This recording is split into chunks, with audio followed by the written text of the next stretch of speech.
Hey, good morning, everyone, and welcome to the PivotBoss Pre-Market Report for June 9th, 2016. I'm Frank Ochoa, aka PivotBoss, and here's a look at the daily time frame of the ES. This is the ES September contract, so this is the U 2016 contract, and we're rolling from the June 2016 contract. You can see we're still looking at the previous week's high here. For the June contract, it was 2106, now it's 2097, 9 handle differential there.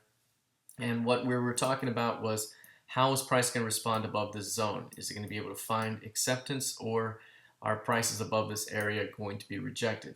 If prices cannot hold above the previous week's high, the expectation would be a rotation back toward 2073 and perhaps a move all the way into value and across the range. We have a very nice D-shaped profile here, balanced range that we've formed over time. And again, if prices cannot maintain acceptance above these prior highs, then we're likely headed right back to value being 2052 quarter at this time.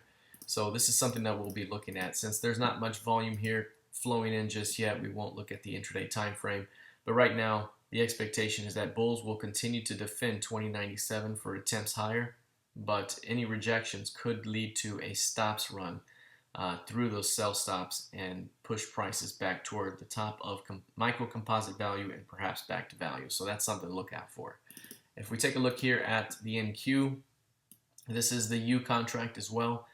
And obviously we had much better rejection day here. We've had kind of an expanding range that's been developing. Mentioned before that we wanted to watch the previous month's high at this case. Defending the previous month's high could have been an opportunity to sell for a shot at dropping this thing into the primary bear target for the week, which is 44.41 right now. That could be a very nice clear path here to the downside. At least taking out these recent lows would be nice. So we could be looking at much more weakness ahead, at least short term, if prices cannot reestablish themselves or establish themselves at all above the previous month's high of 45.20. So far, bears are currently winning this short-term battle. Lower highs day after day, lower lows day after day. That all implies a little bit more weakness to the downside. Taking a look at crude oil. Here's a look at crude oil. One thing we were talking about was the continuation to the upside, especially off of a pullback off of the recent previous month's high, and that led to a nice push to the upside here. One thing we talked about in the prior session, pre-market report, was watching 51.65. I said once price gets to 51.65, we could see a sell-off from that level. That's where bears would want to defend 51.65s and return it at least back to the previous month's high. And so far, we've seen a one-handle drop away from that level. That's $1,000 per contract traded. And price only went 2 ticks beyond that LVN and then saw a significant rejection. So again, our levels were right on top of it. The market was perfect off of that zone. Now we have to see how far back do we get a pullback. We could see a pullback into 50.21 or even as low as 49.36.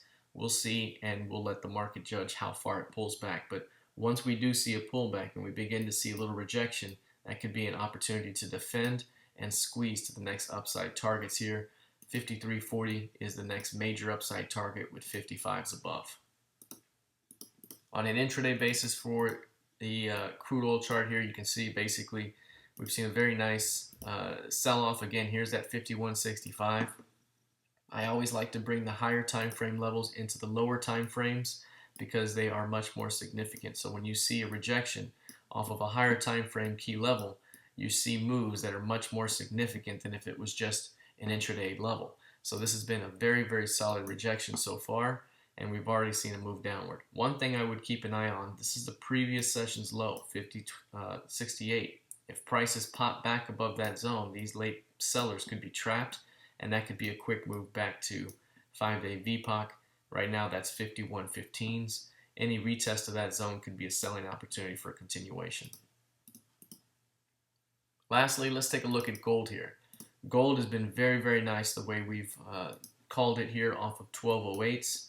Very nice continuation to the upside. Once we had the squeeze day right here, we were looking for a pullback into composite VPOC for a shot at swinging this into 1268 to 1275, and we got it.